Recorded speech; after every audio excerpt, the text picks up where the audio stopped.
My point is that it's almost priced like a winner takes all, where if we're talking about this industry as a whole potentially tripling in the space of 5 years, okay, maybe Novo Nordisk goes from 55% to 45%, but it's going to be 45% of a much, much bigger pie. Yeah. And I just think in terms of valuation, in terms of being oversold, in terms of negative sentiment, it's just all stacking up to make a very interesting buying opportunity from these levels.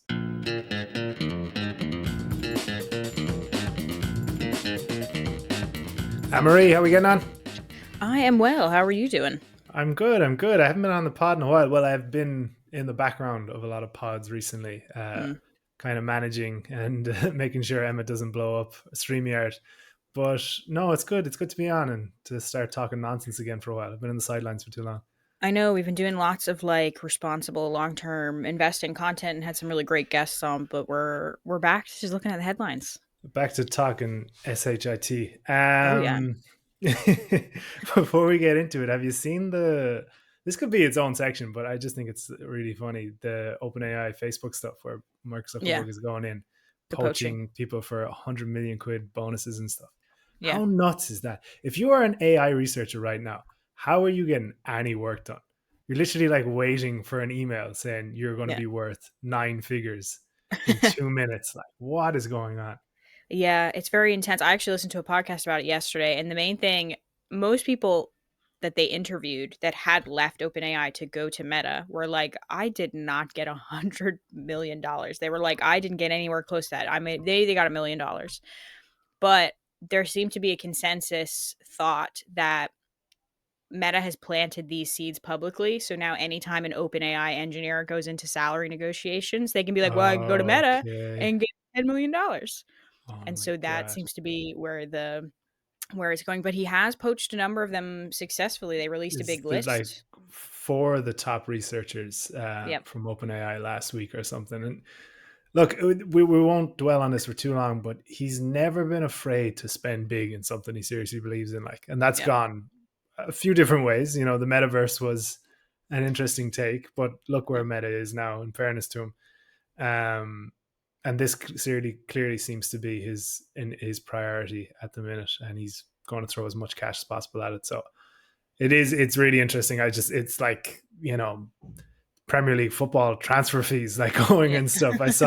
I saw a graphic. It was literally like I can't remember the name, but one of the top AI researchers, and it was like a transfer that you would see like from Arsenal to Man United kind of thing, from Yeah. OpenAI to Facebook for 100 million. It was mad. Mm.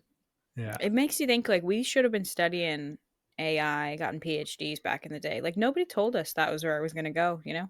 I'm Yeah. sure if you studied high level mathematics, you knew that's where it was going to go, but that We'd didn't also request we would development. also, and maybe I'm only speaking for myself here, I probably am, but we would also needed the brains to comprehend high level Yeah, mathematics, that's Anne-Marie. yeah, that is true. That didn't come up as much in college, so Yeah. ugh. But anyways, all right, we're moving on. We just want to touch on a quick little thing here. So we're halfway through the year, and it has been the worst year for the US dollar since 1973. It's down about 10.11%, 10 or 11% Yeah. from the start of the year, which is the worst start in over 50 years. And obviously, we've talked about this probably the last time me and you were on the pod.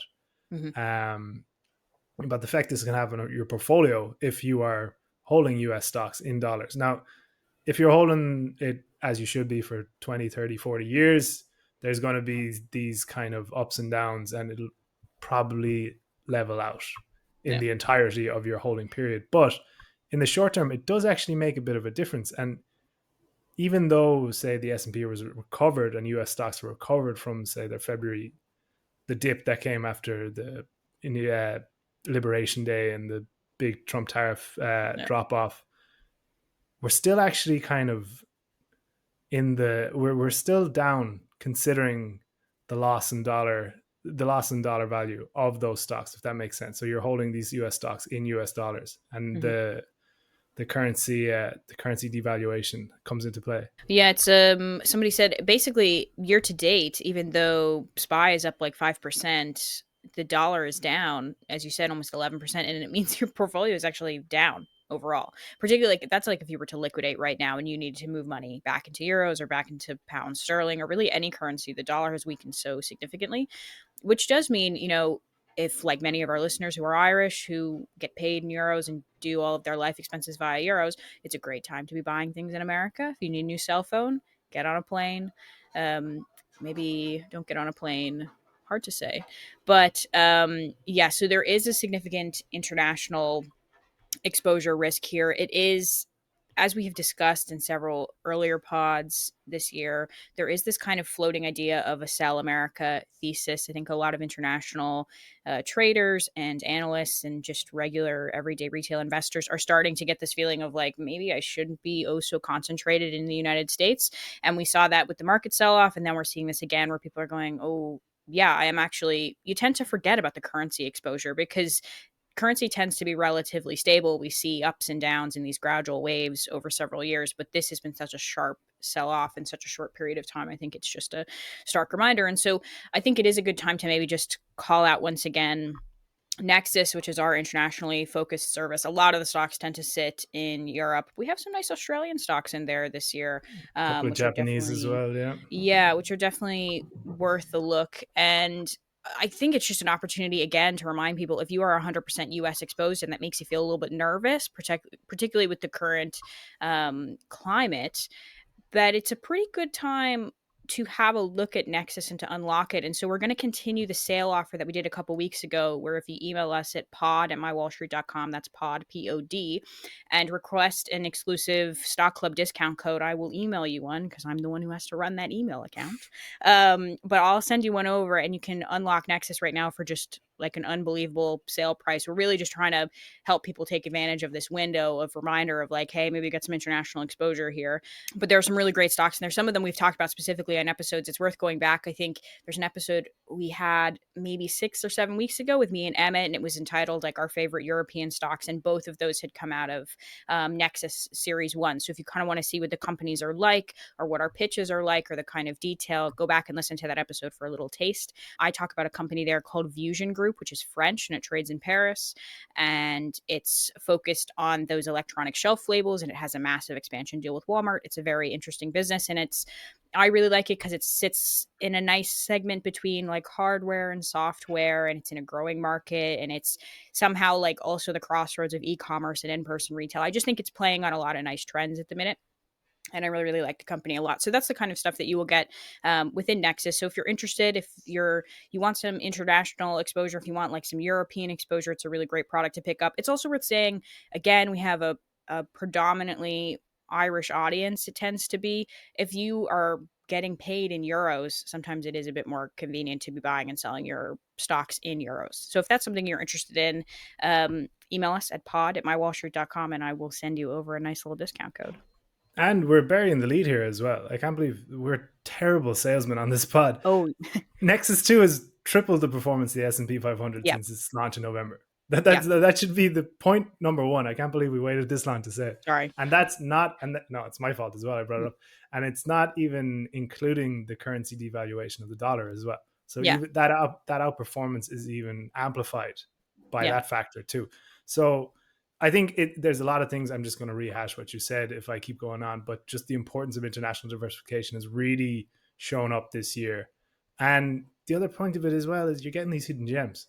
The Yeah. US stocks are covered to the nth degree, while Jesus Christ, we had a yogurt maker from Greece and it's up Yeah. like 30, 40%. You know what I mean? Where are you going to find that kind of coverage? So we are covering stocks that no one else is, which is a very important thing as well. That's where you get values. Yeah. That's where you get the hidden gems. So that's Nexus. Email pod@mywallstreet.com and we'll send you a lovely offer. Yeah. Oh, it's also worth saying the write-up that we did also last month that just kind of breaks down the Sell America thesis. Also, if you're nervous about, I own a lot of US stocks, but maybe you don't want to go after so much European exposure.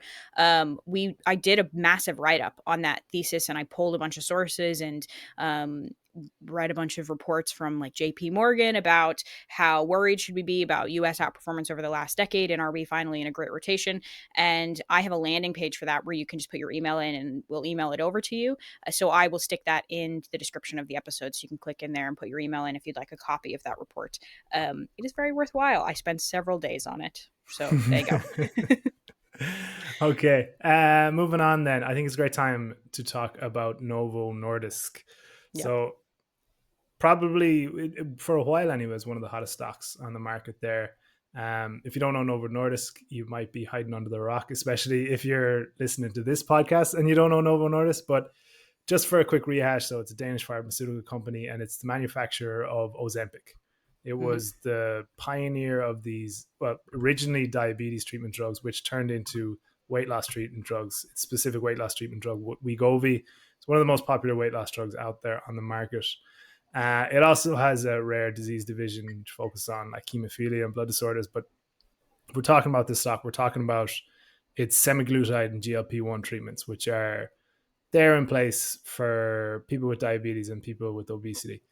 And it's hard to describe how much, in terms of like scale and applicability, one treatment. So I don't want to say one drug because Ozempic and Wegovy are slightly different, but we'll say like the semaglutides in general. This one treatment has kind of just taken over the pharmaceutical world. Like there is an unfathomable percentage of the global population finds themselves as a potential candidate, either if they have one of the 550 million people living in the world living with diabetes, or one of the 800 million people living with obesity. That's about like a tenth of the world. One in 10 people across the globe could potentially be a candidate for one of these treatments. So it's crazy because we've talked about it for ages, but it still is kind of very much in its early days of growth. So I think the market value is estimated around 37 billion today. And depending on who you listen to, it can be anywhere from 95 to 142 billion by 2030. So that's looking at a double to a triple and a bit in the space of 5 years. So with all that said, we're talking about Novo Nordisk, and what we're talking about is the fact that the stock is down over 50% in the space of the year. So what the hell happened? And then, look, there's a lot of reasons. We're going to list them out and break it down. It kind of felt like since about June 2024, I think is when it hit its all-time high. It was worth over $600 billion. It's the largest company in Europe. It was it was trading so much. It was selling so much drugs in the US that it was affecting the Danish krona. Yeah. Did you know about this? Yeah, There that was was good. it's bringing in so much dollars that like one company was shifting how the Danish krona historically traded. And it was just this behemoth. And the most important thing about it, I mentioned that it was the pioneer. It was the first to market with these semaglutides. And I think that's where the crux of the drop for me. Like there's a lot of reasons why this stock dropped 50% in space per year, but that's where the crux of the matter is, because for so long they were the pure play. They were the kind of market, they're still the market leader, but they were the only kind of show in town. And then Eli Lilly came in. And that's where things got a bit hairy for Novo Nordisk. So the Eli Lilly is, I think it's approaching. It's not $1 trillion business yet, but it's on the way. Powered by these semaglutides as well. But basically, it made a huge splash in the GLP-1 market with its products Zepbound and Mounjaro, which are the equivalent to Ozempic and Wegovy. So one for diabetes and one for obesity treatment. But the most important thing is that they proved to be more have better efficacy than Novo Nordisk counterparts. So you'll see it especially in the obesity treatment market. Zepbound took a clear lead over Wegovy in terms of prescription volumes in the US over the last year. And it looks like, I think Novo Nordisk at the minute has about a 70% market share in obesity treatment. And Eli Lilly will slowly erode that because they just have produced a more popular and more effective drug. And so people are coming in and like, look, the US, let's say prescription platform business, people can come in and specifically ask, but not only that, doctors are going to prescribe the most effective drug. And that's what's happening. And you're seeing that in prescription volumes over the case. So it does seem like Novo Nordisk's supremacy, I guess would be the correct word, has come under threat. And not only that for the current slate of drugs, but for the next generation of drugs as well. And this is where I think at the start of the year, Novo Nordisk saw its worst one-day drop in its history, and the company is 90 years old, I think. So its next generation weight loss product Cagri Sema. So say, Wegovy 2.0, essentially. Mm-hmm. The company had forecast weight reduction of 25% over 68 weeks for customers using the drug, but the results actually showed a weight reduction of just 15.7%. This, when you compare it to Eli Lilly's equivalent next generation product, retatrutide, which is expected to deliver 24% weight reduction for the same time period. And we're just seeing more and more evidence of Novo Nordisk's competitive advantage basically being eroded, which is a tough spot for a stock to be in, because for so long it was this absolute groundbreaking new product. Everyone wanted it. Growth was off the charts. Demand was out of this world. You bring in a new competitor, not only does that threaten overall dominance, but also a new competitor that's actually punching above your weight.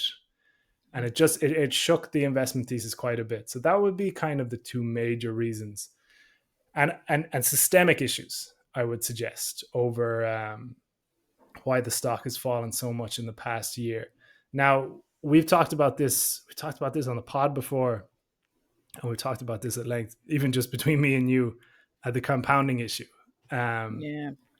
which is essentially the FDA put Ozempic and Wegovy on a list of drug shortages because demand was so high, and Novo Nordisk literally couldn't produce enough drugs to sate demand. So they put this on this drug shortage list, which meant that despite their patent protections, other pharmacies were able to produce compounded versions, which is essentially a generic, way less testing. And you looked into this as well, as in it seems a bit gray. Will we call it that? Is that a fair summation? A bit gray area in terms of testing and production and standards, essentially.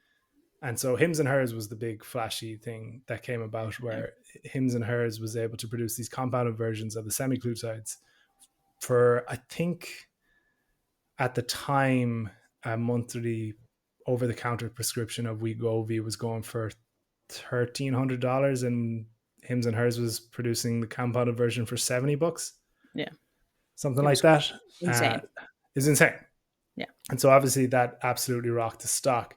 Now, this was always a temporary thing. It was only while these semaglutide products were on the drug shortage ban, which was ended last May. It was just ended in May. So whatever, 6 weeks ago, we'll say.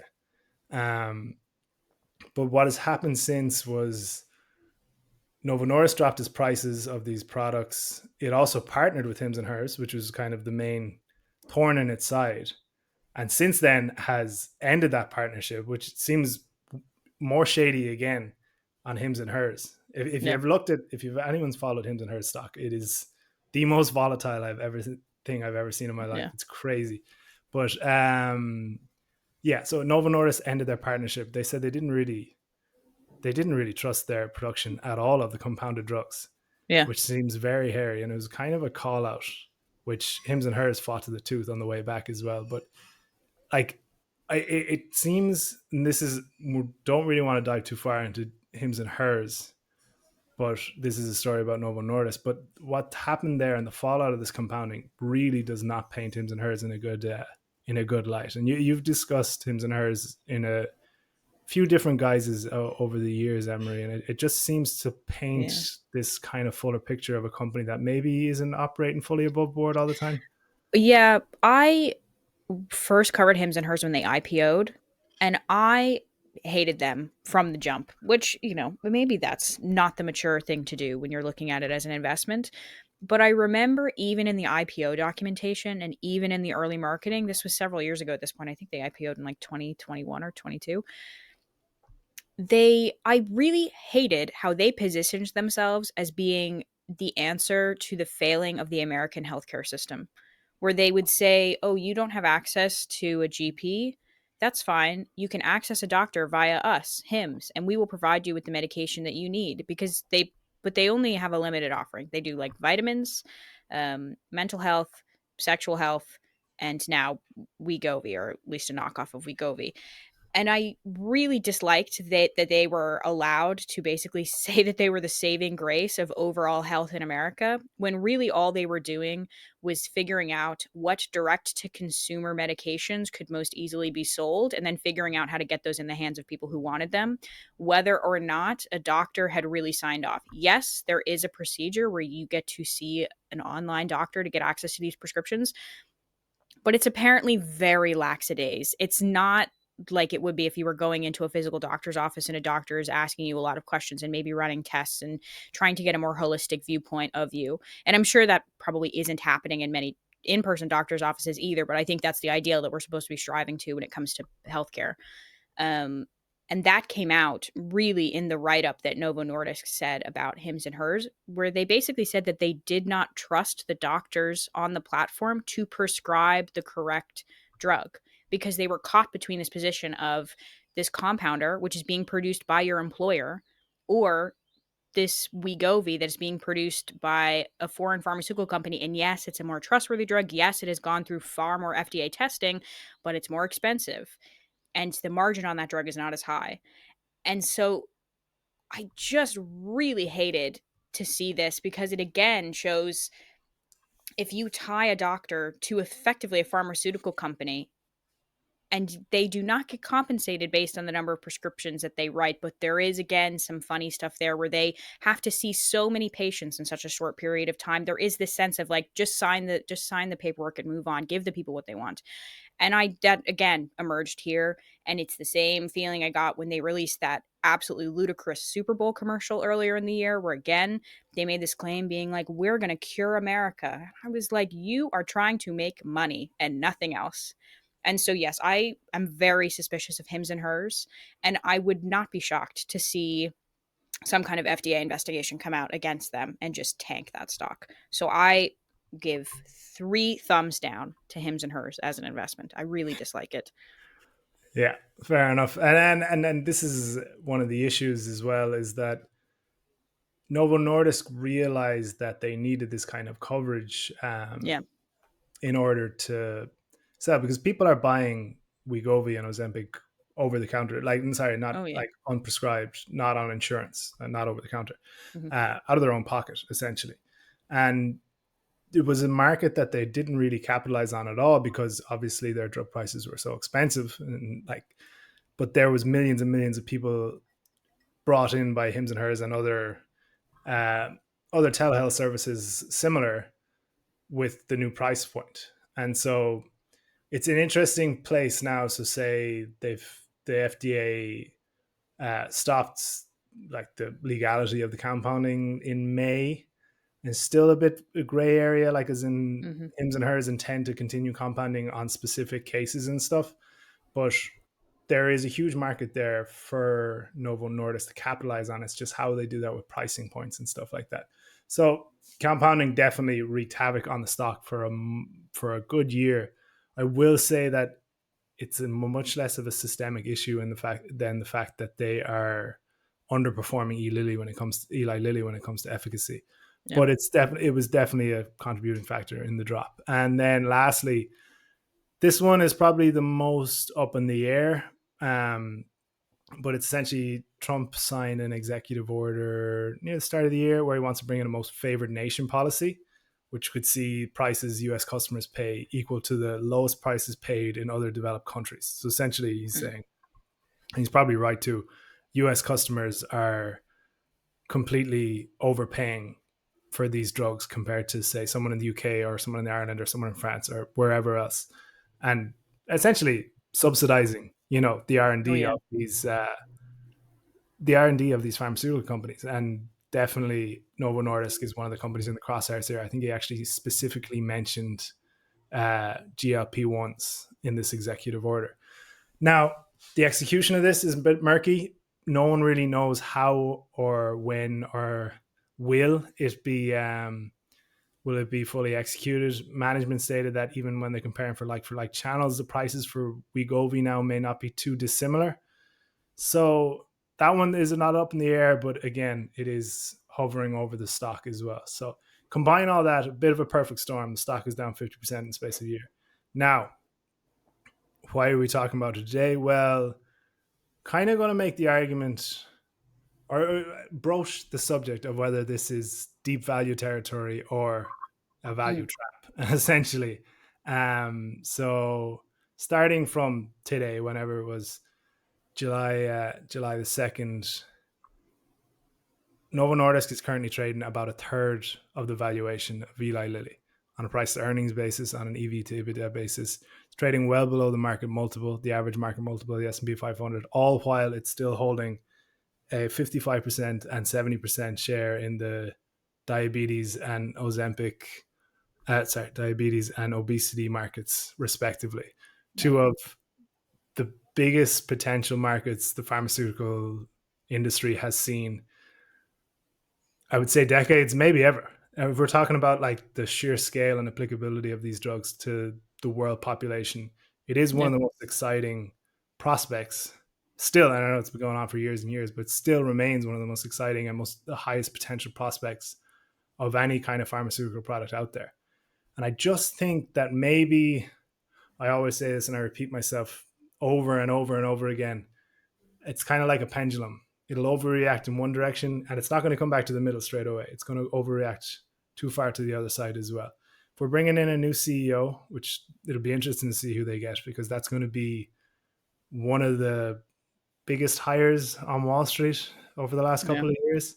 If they bring in a new CEO, if they can kind of land a bit of label expansion into things like heart disease, into things like sleep apnea, other kind of weight related issues, the potential for this drug is huge.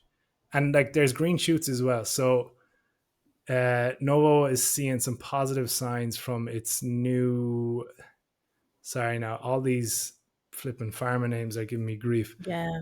New treatment, amycretin, so which pairs a GLP-1 with an amylin receptor to improve potential weight loss. So it reported a 22% weight reduction in people who received weekly amycretin injections for 36 weeks. And on top of this, there was no plateau effect, with patients losing weight at the same rate at the end of the trial as at the start of the trial. Stuff like that. There's really successful trials coming out of higher dose Wegovy treatments to improve total weight reduction. So we were talking about that that underperformance, say, from Yeah. CagriSema, I'm butchering all these names, sorry. CagriSema, where it aimed for 25% and only actually achieved 16% weight reduction. We're seeing outperformance by other treatments here. So it's not like Eli Lilly is just going to come in and own the market. I guess my point is that it's almost priced like a winner takes all, where if we're talking about this industry as a whole potentially tripling in the space of 5 years, you know, okay, maybe Novo Nordisk goes from 55% to 45%, but it's going to be 45% of a much, much bigger pie. Yeah. And I just think in terms of valuation, in terms of being oversold, in terms of negative sentiment, it's just all stacking up to make a very interesting buying opportunity from these levels. Now, the other thing I could suggest, and I think if you're just a firm believer in this treatment and technology as a whole, is just buy Novo Nordisk and Eli Lilly and don't look at them for 20 years. And I think you'd be a very happy person too. But Yeah. if I was to decide between the two right now, based on valuation, based on the kind of potential turnaround, you bring in a new CEO, you reinvigorate some stuff, you kind of see some real positive things come out of those trials where amycretin for higher doses of Wegovy, it makes a really interesting investing case. So yeah, that's my 2 cents on Novo Nordisk. I kind of rambled an awful lot there, but hopefully it makes coherent sense to you now, because I think it could be a big opportunity, and Yeah. I'm not I'm not screaming the buy table, but I just think that the market has left it behind, and the negative sentiment is really it's really stacking up. And just as a contrarian play, I think there's something there. What are your thoughts? Yeah. Yeah, I'm definitely interested in it. It's something you didn't mention, but I know is also going on in terms of research. I wonder if there's a race to get one of these medications approved for things beyond like the direct obesity space. Because you remember there was a trial a couple months ago where it worked really well on people struggling with gambling addiction Mm. because the drug basically targets the centers of your brain that makes you feel satiated. It helps people who struggle, I think, with any form of addiction. Yeah, people have been giving up cigarettes and stuff as well. Yeah. And so that I think is really interesting as well. Like, yes, the obesity market is going to triple, but think if they could get it approved for like smoking cigarettes or gambling addiction or alcoholism, that's another massive market. And Absolutely. Well, so, yeah, that's what I said. I mentioned label expansion for things directly related to weight in terms of heart yeah, disease and in terms of say sleep apnea, but it's so true. Like as in we still don't know the full effects in terms of psychological, I guess. yeah, Probably not psychological directly. There's probably a better term for it, but just literally like it has kind of shifted people's like neural pathways in a sense and yeah. how they experience what you said, satiation and satisfaction. Yeah. So I think I'm like quite interested in from that. And so I'm assuming there's a race there to be the first to get approval for that because it opens you up into a whole new market. Um, just, I suppose beyond that, what percentage of their revenue is solely Wegovy and Ozempic? Is it massive? Like, Oh yeah, it's basically all of it. The okay. rare disease, the rare disease. I can probably get it up for you now, but it's going to take me more than a Yeah. podcast, more than dead time we can allow on a podcast. But the rare disease part of the company isn't anyway in comparison to the obesity and diabetes treatment.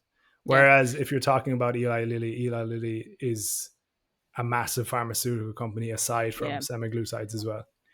Yeah, and that is kind of interesting to me as well because it's that thing of if you want to ride the wave of these diabetes and obesity drugs, Novo Nordisk is far more the pure play. Whereas Eli Lilly is going to get bloated out, where you're going to say, yes, I'm buying Eli Lilly because I like these drugs and I'm interested in this trend and I know this market is expanding. But if Eli Lilly's, the majority of his revenue is coming from other stuff as well, it's not going to be this, the stock is not going to be this phenomenal growth driver. And so I like the pitch of Novo Nordisk, but I also, to be fair, I do like the pitch of just like buy both and put them under the pillow and come back like Yeah, that. well, Cause then you're, that's the yeah, to be honest, that's completely the easy way of doing this. yeah, That's the like, don't talk to me about it way. yeah, that's the, you buy the Coke and you buy the Pepsi and we'll see because it's a generational thing. They used to say what in the 60s it was like, oh, all kids drink is Pepsi and then Coke won out in the end. But you just don't know. So yeah, I like the pitch. I think it's interesting. It's definitely a trend, one to watch. So yeah. And just getting it here. So diabetes and obesity care revenue is 284 billion, and then total revenue is 303 billion. So yeah, Okay. very very high percentage. So yeah, that's Novo Nordisk. I think we could be looking at a big opportunity. I think if you're going to compare future returns between Novo and Eli Lilly in say the next 3, 4, 5 years, I think we could get a little surprise, even though Eli Lilly does seem to be one step ahead when it comes to kind of manufacturing prowess at the minute. Yeah. But yeah. Okay, Okay. you are also going to talk about a stock that might be making a comeback after a Yeah. pretty poor year. Start of the year, I know, which is a bummer because we talked about it in January, and I was like, guys, this is my stock of the year. Thing tanked as per usual. Gosh, but yes, the stock I want to talk about is Nike. It was in the headlines on Friday because its stock jumped 15% in its biggest one-day gain since 2021. Very exciting time to be somebody who said, Nike might be planning a bit of a comeback here. Got excited about the new CEO. So let's walk through the numbers briefly. I'll remind you that new CEO Elliott Hill in February said that things were going to be pretty difficult. His exact quote was, I recognize that some of these actions will have a negative impact on our near-term results, but we're taking the long-term view here. And I think that seems to be what the market is taking here. So Nike recorded its worst sales drop in 5 years in the fourth quarter, falling 12% to $11.10 billion. but it was estimated to fall 14.9%. So it was slight improvement over what we were estimating. Net income was 211 million or 14 cents per share, which fell from 1.5 billion or 99 cents per share in the year ago quarter. So that, if you were to just see that on its own, if you didn't have the context of what Nike was trying to do, you'd be like, oh my God, this company has fallen so out of favor. Where has its profit margins gone? But we know that this is part of a controlled strategy. And that, I think, is what the market saw, that little silver lining.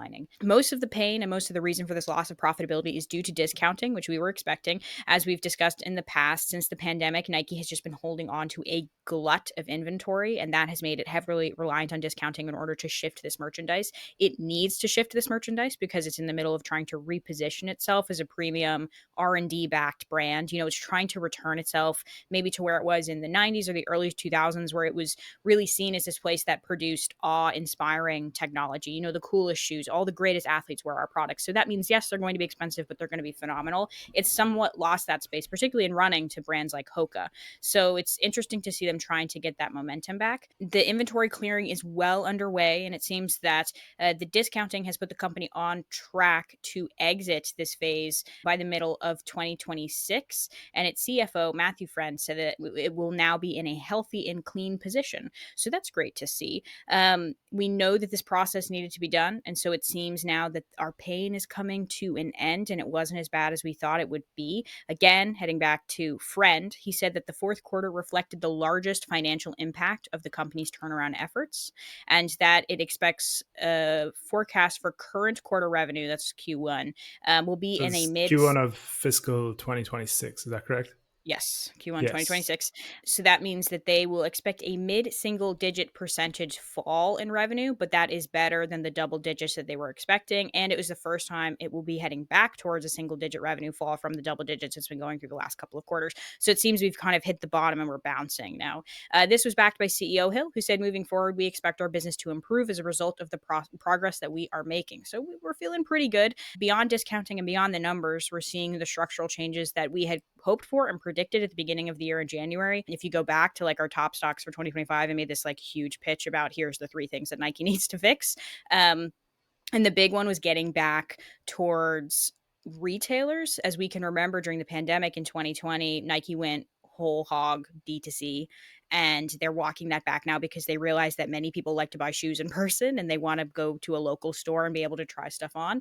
And so this quarter, they announced that their shoes rolled out into Urban Outfitters and Aritzia, and that it will be returning to Amazon in the fall. So you can now buy your shoes D2C from Amazon, which is probably going to be very helpful. Again, just getting rid of the cheaper products that they produce kind of down the bottom that aren't as high margin, but just having a more efficient way to get rid of those is probably going to be great. In terms of product innovation, we're seeing a return to sports focused stuff, and new releases are having success. So this quarter they released the Vomero 18, which is one of those crazy road running marathon shoes that, when people, to be fair, running is really in at the minute. So I'm sure they were able to shift a fair few of these. In just 90 days, it had already sold $100 million worth of shoes. That's a lot of shoes. And so that helped Nike running return to single digit revenue growth. So that was great to see. More importantly, and I think this is going to be a huge growth driver over the next decade, in basketball, the women's division saw sales growth of more than 50%. And I will remind you that Nike has signed Caitlin Clark. I really do not think it is hyperbole to state that signing Caitlin Clark, in my view, is the equivalent of signing Michael Jordan in the 1980s. I think she will be that transformative for not only basketball, but just women's sports in general. And I think their ability to produce a Caitlin Clark shoe, or really an entire line, like the equivalent of the Jordan shoe, I think could have a massive impact on sales in the coming 20 years, to be completely honest. And so I'm very excited to see that kind of incrementally over this quarter. But I think that could drive growth, truthfully, for the entirety of her career if they're able to keep her. Hmm. So that was very exciting to see. Making that one a kind of transcendent athlete. But it Yeah. is where Nike did the Faith Kipchogen 4 minute mile thing as well, did they? They did, yes. And she didn't break it. She She was didn't break very it, but she close, though. broke the record, but it's kind of an unofficial record or whatever. But Yeah. it's interesting. You talked about the kind of the marketing efforts, Yeah. these different kind of campaigns, which always defined Nike for a very long time, and they kind of fell off that. And then they Mhm. brought in the company guy who came in, and you've seen this happen almost straight away under his tenure. It's interesting, and it's maybe woman focused as well. Would that be fair Yeah. to say? Yeah, definitely. I think so. It's that aspirational kind of marketing that we used to be so famous for Nike back in the day, where if you have the great fortune of signing a phenomenal athlete, it's like, how do you make people aspire to them via the products almost? And it seems like we had moved away from that kind of marketing. And the main reason for that was often cited as the fact that the CEO before, Elliot Hill, had come from consulting, and he was very hard focused on the numbers guy. And he seems to have removed some of the artistry away from the marketing team, whereas that seems to have been restored. The first time we saw a significant bump, and that was during the Paris Olympics, where again we saw Nike returning to form, where it can kind of be like, here's the greatest athletes in the world, and they wear Nike shoes or clothing. And as you were saying, that marathon attempt that went on, they effectively remanufactured their entire line for her. They made her all new, like brand new, cutting edge sports bras and shoes that they had been designing for her for over a year. And that kind of stuff is really important because yes, not everyone is out there trying to break a 4 hour marathon, 4 hour, no, 2 hour marathon. 4 minute 4 hours is mile. fine. Sorry. She's going Ugh. for the 2 minute marathon as well, but Yeah. 4 minute mile is what she was trying to 4 minute mile. do. Yeah. Obviously, we're not all like wandering out of the house doing the 4 minute mile, but they can sell off of that aspiration, off of, hey, this is the sports bra she was wearing. These were the shoes that she was wearing. So yes, it does seem to be very female focused. I mean, women's sports is very up and coming. It is definitely becoming far more popular. Look at those WNBA games. The second Caitlin Clark is on the court, she can sell that whole arena out. Like, there's definitely a movement there. And so I think being positioned for that is going to be very important in the coming decades. So yeah, I'm excited. I think that they're making the changes that we need to see. Prior to earnings, Nike was trading at $53 a share, which is a number we have not seen since 2017. So it is very cheap. That being said, the stock dropped 30% since January. Bummer, because of course Nike is probably going to be one of the biggest victims of tariffs, which is an element that we have not yet discussed. And their CFO said that they expect to take $1 billion hit from the current tariffs as they were on Thursday. So obviously we don't know how long that's going to last. They could get walked back, they could get an exemption, they could get worse, they could get better. We don't know. But as of right now, as of Thursday, it has basically said now it's going to operate its business assuming that these are going forward. And so it has created a 4-part plan to help them mitigate it. Number one is to raise prices, which is unfortunate. The company is making, quote, surgical price increases in the United States with a phased implementation that's going to begin in the fall. That being said, price checks have already suggested that Nike products are already becoming more expensive. In May, analysts said that they observed between $5 and $10 price increases on most Nike products on the website. So it seems like they're already ratcheting up prices. So there's probably going to be like between a 10 and a 20% increase over the year. So that's something to keep an eye on. Number two is they're going to diversify the source of their shoes. Nike said that 16% of its footwear imports into the United States come from China. And so it hopes to, by the end of 2026, have that number drop into the single digit ranges, which is great to see. However, it's not going to be maybe what the Trump administration is expecting, as in these manufacturing jobs are not going to be in the United States. They're probably just going to move the manufacturing to like Bangladesh, Vietnam, or India. So it's great for their manufacturing departments, but not necessarily ours. But that should help to mitigate then some of the tariff price increases as we head into the back half of the year.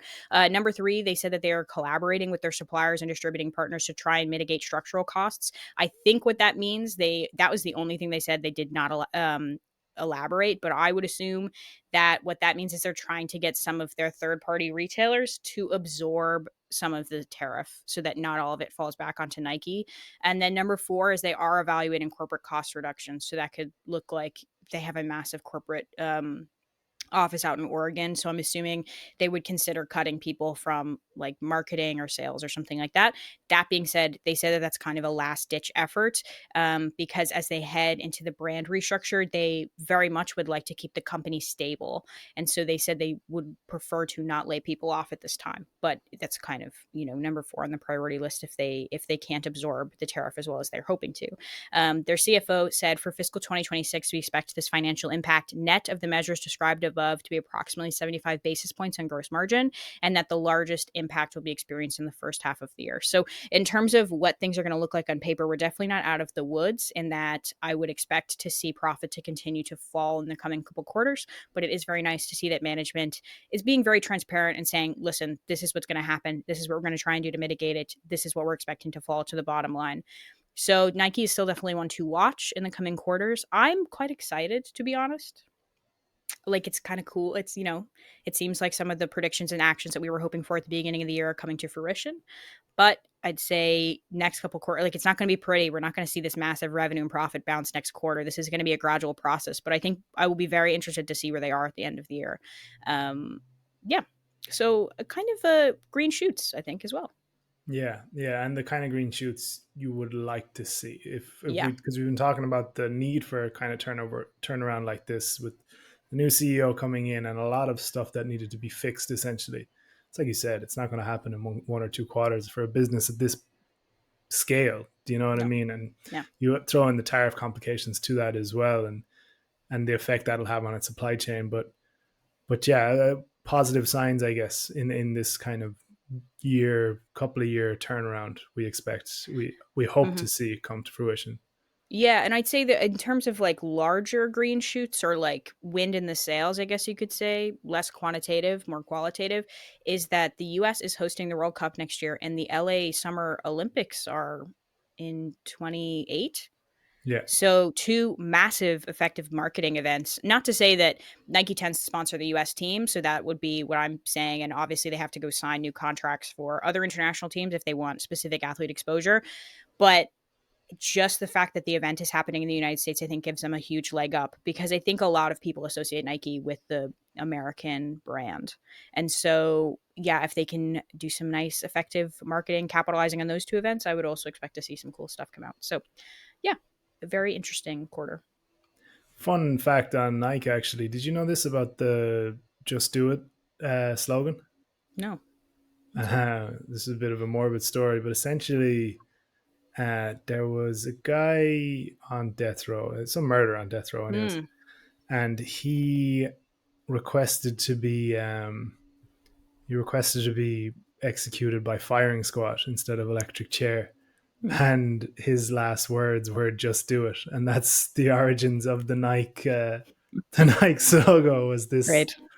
this guy, his last words before getting executed by firing squad? So there you go. You can put that in your back pocket. Yeah. They also Uh, had a morbid marketing oopsie with the London Marathon where um, they coined a slogan and they had it on all these billboards at the finish line that said never again except for next year. As in, like, people who run the marathons are always like, I'm never doing that again. oh, But then they sorry. run it Yeah, again. But obviously, never again is a slogan used in association with the Holocaust. And so then people were like, oh, this is maybe not what you should be. This turn of phrase, maybe, you should have thought about that a bit more. But anyway, we'll see how they do. Hopefully, we don't have any more yeah. None more snafus. gaps like that. No, Okay. Good episode. Two stocks there set for turnarounds. Hopefully, we'll see some turnarounds fingers after crossed. this episode. Maybe this will be Hmm. the catalyst, listening to me and you talk about them. I will. Okay, Amory, thanks for joining me, and thanks everyone for listening this week. We'll talk to you next. Before we go, actually, just a reminder there. So we're still running that Nexus offer. All you have to do, if you're interested, is just email in at pod@mywallstreet.com. Amory will be on the other end of the line, fielding all your calls, and yeah, it is a really exciting time to look beyond the US, and there are more and more reasons to do that. And as we said, we buried the lead at the start, but we won at the end. It's just smashing the S&P before the Yep. currency reduction as well. So definitely look into that. Pod, P-O-D, at mywallstreet.com. Okay, we'll talk to you next week.